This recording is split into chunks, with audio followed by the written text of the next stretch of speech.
Good afternoon. My name is Jostein Sørvoll, and I'm the chair of the board of Protector Forsikring ASA.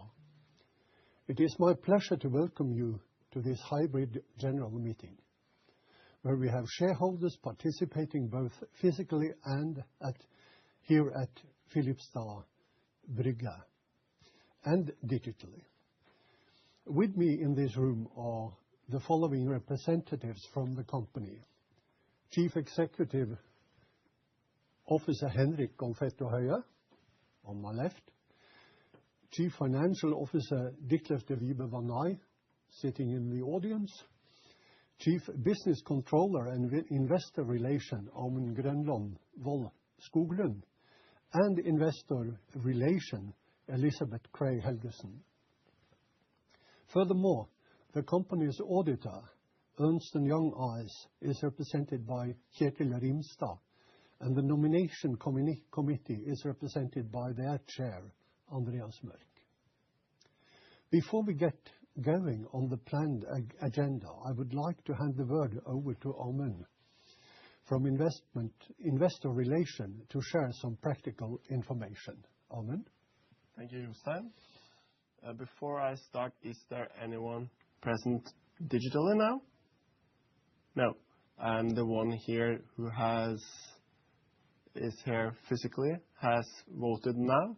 So then I can skip a lot of what I was supposed to say about the voting, because we now have all the votes.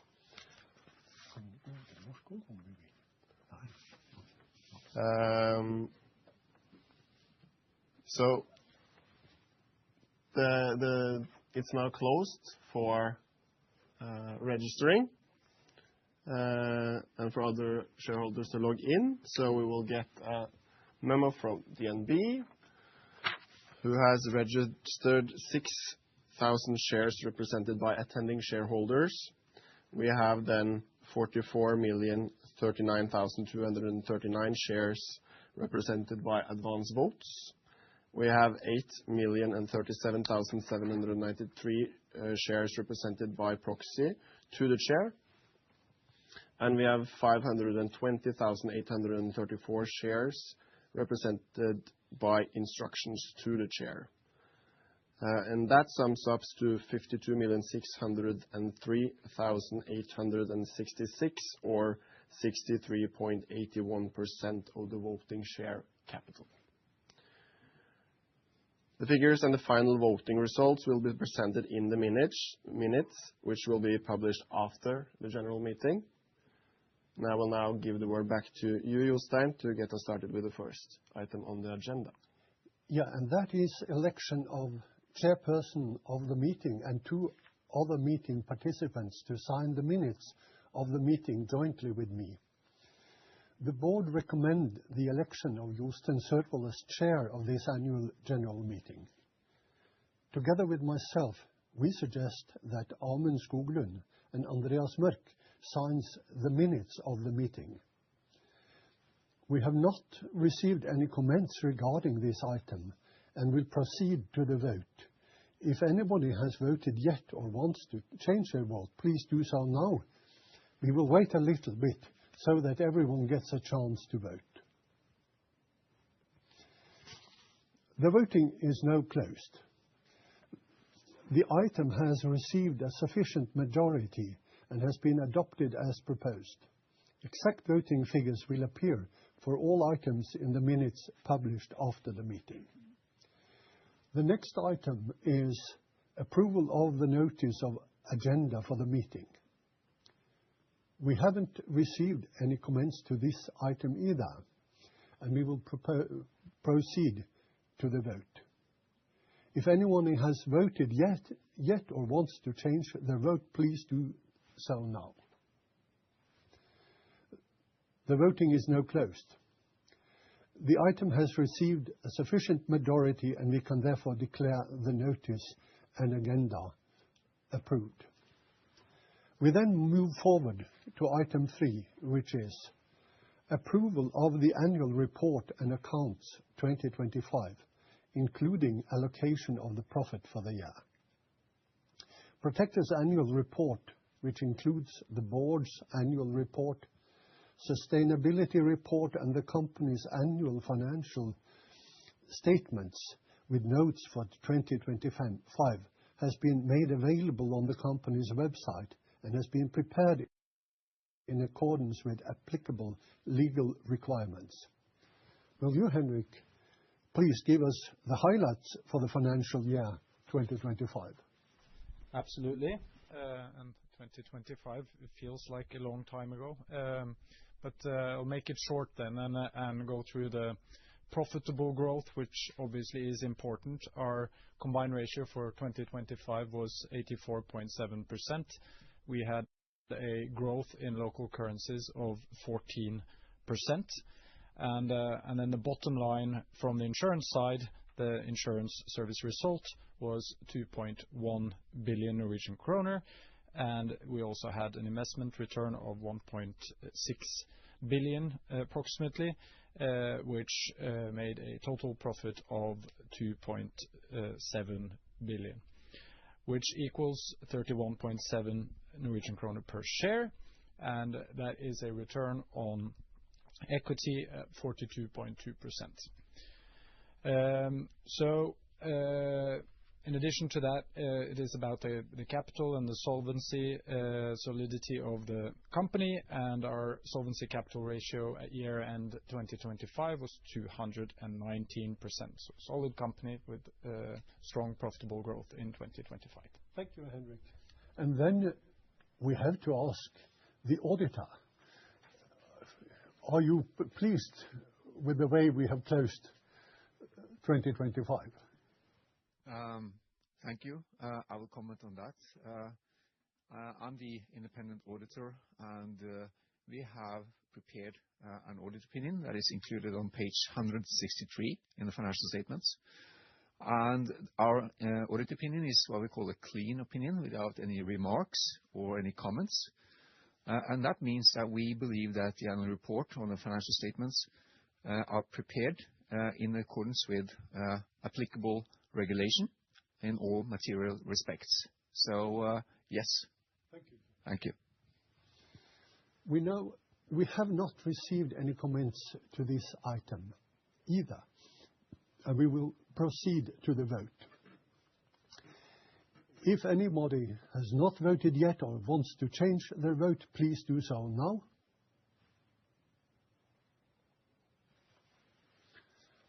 The voting is now closed. The item has received a sufficient majority and has been adopted as proposed. The next item is approval of the board's guideline for determining salaries and other remuneration to executive personnel. In line with the Public Limited Liability Companies Act, paragraph 6, 16a, 2, and the regulation on guidelines and report on remuneration to executive personnel, the board has prepared guidelines for the remuneration of executive personnel in Protector Forsikring ASA. The guidelines are available at the company's website.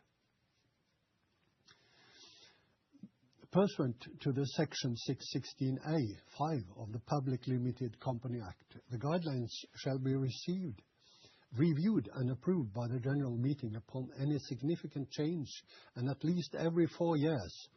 The guidelines were last approved by the general meeting in 2022, and no significant changes are proposed.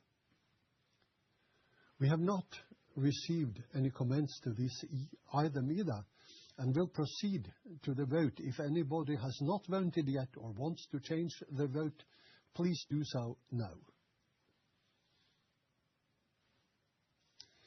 The voting is now closed. The item has received a sufficient majority and has been adopted as proposed.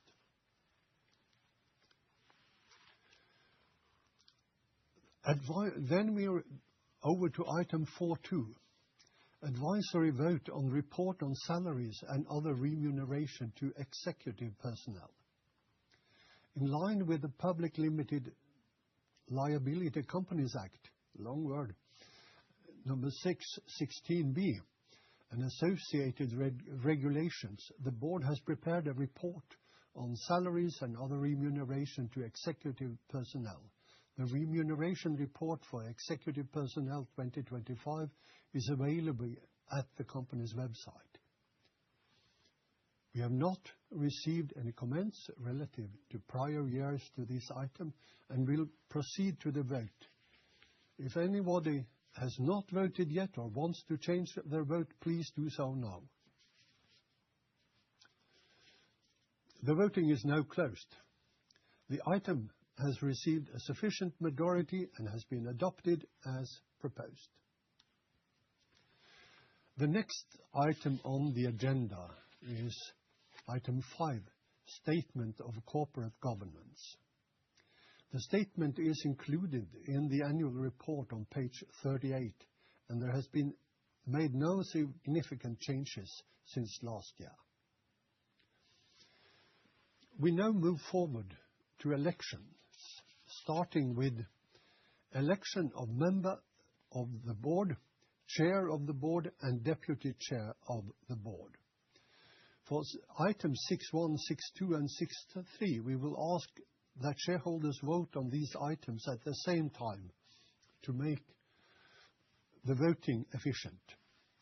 However, before we open the vote, we would like to hear from the nomination committee represented by the chair, Andreas Mørk. Andreas, please.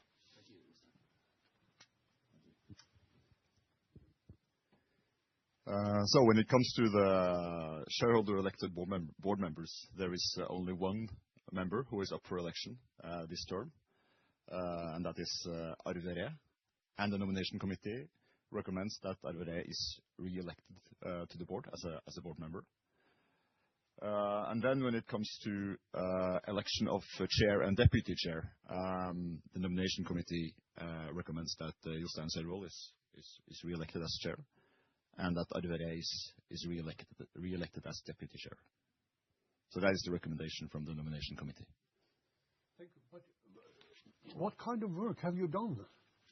So we have, yes, I should comment on that as well. So we have done the nomination committee has had four meetings between themselves, both physical and digital. We have reviewed the self-evaluation of the board, which also this year was a very pleasant reading for the nomination committee. We've had meetings with all the members of the board. We've had meetings with Henrik. We've had meetings with leading shareholders. So yeah, I think we have a decent understanding of the situation. And in summary, I mean, our impression is that this is a very well-functioning board. Thank you so much. And we have all seen your work, but I thought it was better that you mentioned it. I should have done that. Thank you. Thank you, Andreas. We now have going to vote on 6.1, 6.2, and 6.3 together. We have received no new comments relatively to prior years to these items, and we will proceed to the vote. If anybody has not voted yet or wants to change their vote, please do so now for all three items. This is rather quick. The voting is now closed. The items have received sufficient majority and have been adopted as proposed. On item 7, election of chair and members of the nomination committee, we will again like to hear from you, Andreas. Can you give us your reasoning for your recommendations? I can do that, yes. So Eirik Ronald Mathisen, who's been a member of the nomination committee since 2020, he has expressed he wants to leave the nomination committee. So Egil Dahl and myself, and also Eirik, has done some work on identifying a candidate to replace him. And we recommend that Christopher Callesen is elected as a new member of the nomination committee. Christopher is a portfolio manager at Fondsfinans. He's even a previous Protector employee, I believe. Yeah, so he has a long affiliation with the company, and he has accepted to be a candidate. So we're excited about that. Thank you.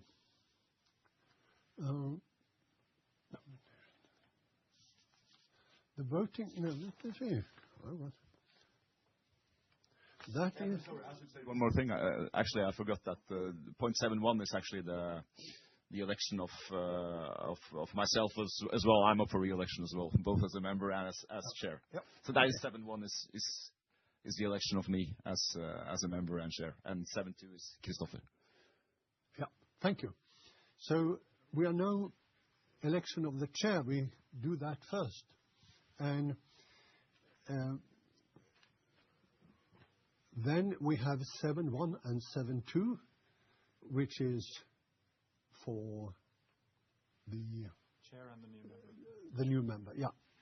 So we have received no comments to these items, and then we'll proceed to the vote. If anybody want to change their vote or to vote, please do that now. The voting is now closed. The items have received sufficient majority and have been adopted as proposed. The next two items, item 8 and 9, concern the remuneration to the members of the board of directors and the board's subcommittees, and to the members of the nomination committee. Again, Andreas, would you share the reasoning you have had? Absolutely. For your proposal? The intention or the targets of the remuneration is that it should be at a competitive level. The level has grown quite a bit in recent years. This year we suggest a more modest growth, typically like single digit, around 5%. Some a bit more, some a bit less. So in that region. And with that, we believe the board is remunerated at the right level. Thank you. We have not received any comments to these items, and then we proceed to the vote. The voting is now closed. The items have received sufficient majority and have been adopted as proposed. Then we are back to approval of remuneration to the auditor. Remuneration to the auditor for audit carried out in 2025 is provided in note 6.1 in the company's annual account and totaled 2,369,000 NOK. We have received no comments to this item and will proceed to the vote.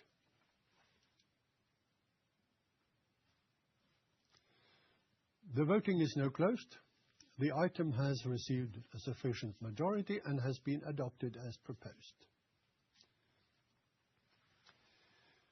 Then we have item 11, 12, 13, and 14, which we tend to vote for in combination. These items concern 11, authorization from the general meeting to the board for acquisition of own shares. 12, authorization to the board of directors to increase share capital through issues of new shares. Item 13, authorization to the board to raise subordinated loans and other external debt financing. And number 14, authorization to the board to decide the distribution of dividends. These authorizations are the same authorizations as proposed and adopted earlier years, with one adjustment to item 11. The maximum purchase price per share have been increased from 450 to 750. We have received no comments to these items and will proceed to the vote. We ask you that you vote on item 11, 12, 13, and 14 at the same time. If anybody has not voted yet or wants to change their vote, please do so now.